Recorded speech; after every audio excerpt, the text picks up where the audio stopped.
আমি শুধু আমার অনুষ্ঠান ও কাজের জন্য তৈরি হচ্ছিলাম। বিশেষ করে এই সপ্তাহে ক্লাসের পর বেশ কিছু ইমেইল এসেছে, যা কিনা সেগুলোর মাঝে এই হচ্ছে একটা ইমেইল। একজন মহিলা ইমেইল লিখেছেন। তিনি পড়েছেন কোরআনে কখনো মাথা ঢেকে রাখা সম্পর্কে বলা হয়নি। পড়ার পর আমি ভাবলাম এটা আসলে এত ঝামেলার বিষয় নয়। তিনি বলেছেন, আমি একটি আয়াত পড়েছি 24 নম্বর সূরায়, সূরাতুন নূর। এখানে খিমার শব্দটি ব্যবহার করা হয়েছে, যা দিয়ে পর্দা বোঝায়, এবং আমি ডিকশনারি দেখেছিলাম, এবং এটা বলছে যে এটা এক ধরনের ওড়না অথবা আবরণ। সুতরাং মাথা ঢেকে রাখা সম্পর্কে এখানে কিছুই বলা হয়নি।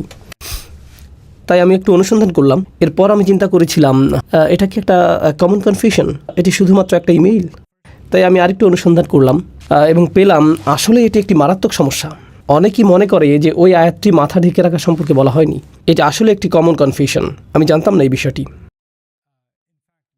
আমি আসলে খুব আন্তরিকভাবে উল্লেখ করতে চাই, আমি কাউকে জোর করে হিজাব পরাতে আগ্রহী নই। সেটা তাদের সিদ্ধান্ত। কিন্তু দিন শেষে যদি কোরআন সম্পর্কে কিছু বলা হয়, আমাদের সৎ থাকতে হবে। কিছু লোক আছে যারা কোরআন দিয়ে এমন কিছু বোঝানোর চেষ্টা করেন যা আসলে এটা বোঝায়নি, এবং কিছু লোক আছে যারা প্রকৃতপক্ষে কিছুই জানেন না। আমার ধারণা যাদের এই বিষয়ে বিভ্রান্তি আছে তারা হয়তো তেমন কিছুই জানেন না, অথবা তারা যা পড়েন তাই বিশ্বাস করেন।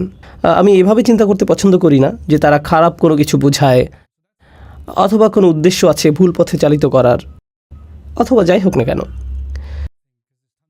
সো আরবি ভাষার চমৎকার বিষয় হচ্ছে যে শুধুমাত্র মাথা ঢেকে রাখা বোঝাতে 9টি ভিন্ন ভিন্ন শব্দ আছে। তাদের মাঝে একটি হচ্ছে খিমার। আপনি শুনে থাকবেন মিখনা, মেগফার, এই সবই একই প্রকার শব্দ। কোনোটা দ্বারা গলা পর্যন্ত ঢেকে রাখা বোঝায়, কোনোটা দ্বারা বুক পর্যন্ত, কোনোটা দ্বারা পেট পর্যন্ত ইত্যাদি। কত লম্বা কাপড় দিয়ে মাথা ঢাকা হবে তার উপর নির্ভর করে। প্রাচীন আরবিতে খিমার শব্দটি আছে, যেটি কিনা কোরআনে ব্যবহৃত হয়েছে। আমি সাধারণভাবে হিজাব শব্দটি ব্যবহার করি। হিজাব প্রকৃতপক্ষে মাথা ঢেকে রাখা বোঝায় না। এই শব্দ প্রকৃতপক্ষে বোঝায় এক ধরনের আবরণ। যেমন একটা দেয়াল হতে পারে হিজাব, জানালার পর্দা হতে পারে একটা হিজাব। হিজাব শব্দটি একটি প্রতীক হয়ে দাঁড়িয়েছে, কিন্তু কোরআনের শব্দ এটি নয়। এমনকি আরবরাও এই শব্দটি এইভাবে কখনো ব্যবহার করেনি। সুতরাং শব্দটি হচ্ছে খিমার। এই শব্দটির একটা চমৎকার বিষয় হচ্ছে এই শব্দটি দিয়ে মাথা ঢেকে রাখাও বোঝায়, যেমন মাথা এবং আরও কিছু অংশ। ইসলামের পূর্বেও এই শব্দটি ব্যবহার করা হয়েছে। পুরুষ লোকেরাও খিমার পরিধান করত। তাদের পাগড়ির অন্যতম একটি নাম ছিল খিমার।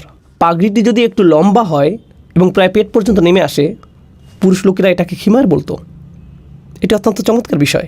মহিলাদের ভিন্ন ফ্যাশন ছিল, অথবা যাই হোক। একটি উল্লেখযোগ্য বিষয়, ইসলামের পূর্বে মহিলারা ব্যান্ডানা টাইপের এক ধরনের জিনিস ব্যবহার করত।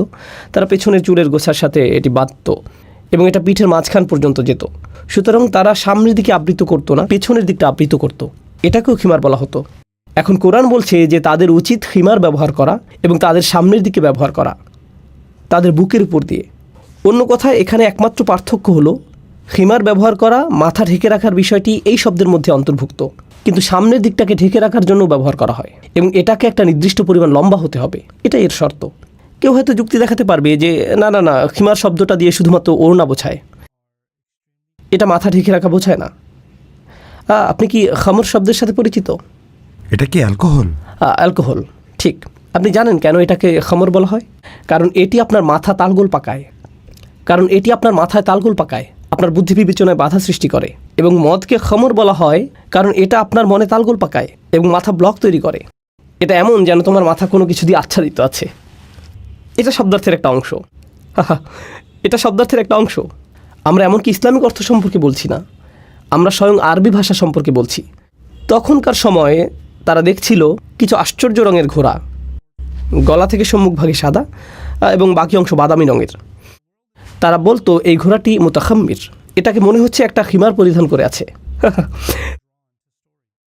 তাহলে আপনি কিভাবে এটাকে ব্যাখ্যা করবেন? ঘোড়ার কোনো ওড়না পরিধান করা থাকে না, সাদা অংশটুকু একটু লম্বা এবং এটা মাথা থেকে গলার শেষ পর্যন্ত আবৃত করা আছে। সুতরাং এই জন্যই তারা এটাকে বলছে খিমার। এটা ইতিমধ্যে ভাষার অন্তর্ভুক্ত হয়েই আছে। কিন্তু দুর্ভাগ্যের বিষয় হলো, যখন অনুবাদকরা বলে তাদের উচিত নেকাব বুক পর্যন্ত টেনে দেয়া। আচ্ছা, একটা নেকাব হতে পারে একটা ওড়না, বা হতে পারে অন্য যে কোনো রকমের কাপড়, এবং অনুবাদগুলো মাথা ঢেকে রাখার বিষয়টি উল্লেখ করে না, কিন্তু আরবি শব্দ তা উল্লেখ করে। তাই আমি বুঝতে পারি অনেক বিভ্রান্তি আসে, কারণ লোকেরা মূল ভাষার প্রতি যথেষ্ট মনোযোগ দেয় না এবং কিভাবে অনেক অনুবাদী বিষয়গুলোকে অতিমাত্রা সাধারণ করে ফেলে এবং আমরা একটি মারাত্মক সমাপ্তিতে আসছি। আপনি এই সব কিছু কারো কাছে ব্যাখ্যা করার পরও সে হয়তো বলতে পারে আমাকে কি পড়তে হবে না পড়তে হবে এগুলো সম্পর্কে বলার আপনি কে? কোনো কিছু বলার জন্য আমি কেউ না, কিন্তু আমি চাই লোকেরা এটা জানুক যে এখানে কোরআনে যে শব্দটি আছে আরবিতে এর অর্থ কী। তবে আপনি যদি মনে করেন আরও ভালো কোনো প্রমাণ আছে, আপনি যদি মনে করেন এখানে আরবিতে অন্য কোনো অর্থ আছে, তাহলে হয়তো আপনার এটা আমাকে বলা উচিত। আমি জানি না, হয়তো আমার উচিত হবে কোনো একদিন এটা সম্পর্কে বলা। বারাকাল্লাহু ফিক।